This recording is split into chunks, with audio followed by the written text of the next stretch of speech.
All right, cassette style rear hub, meaning we can't get to the cone nut to make sure the drive side is tight.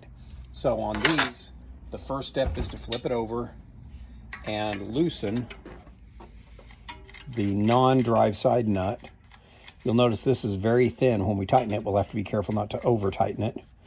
We're just going to go ahead and take this off, set that there, and then use wrench to break them free from each other. Now, coming over here, I'm going to pull up on the drive side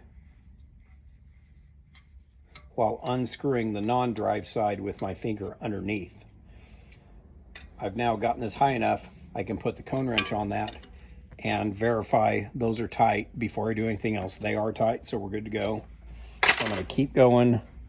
I'm just pulling up with my fingers on the drive side so that the axle and cone nut don't spin as they're extracting. Bring it up high enough that I can expose the bearings to get some grease in.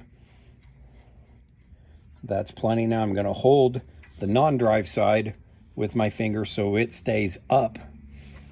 And I've got these. Should have cleaned that off first.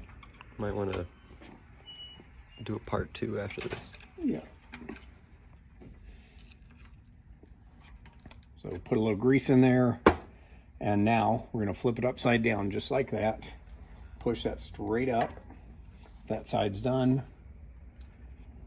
Do the same thing on this side. Squirt a medium amount of grease in there.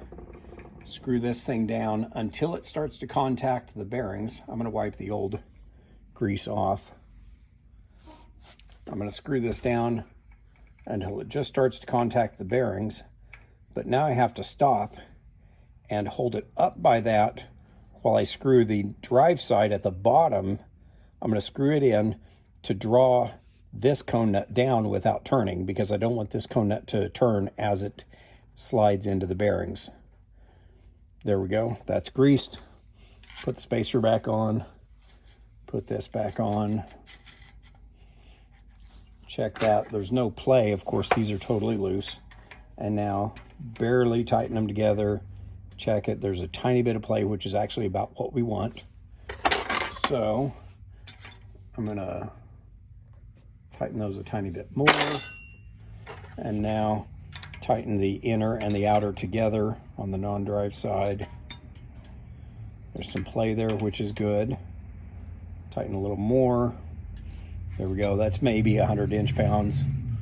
And we're done.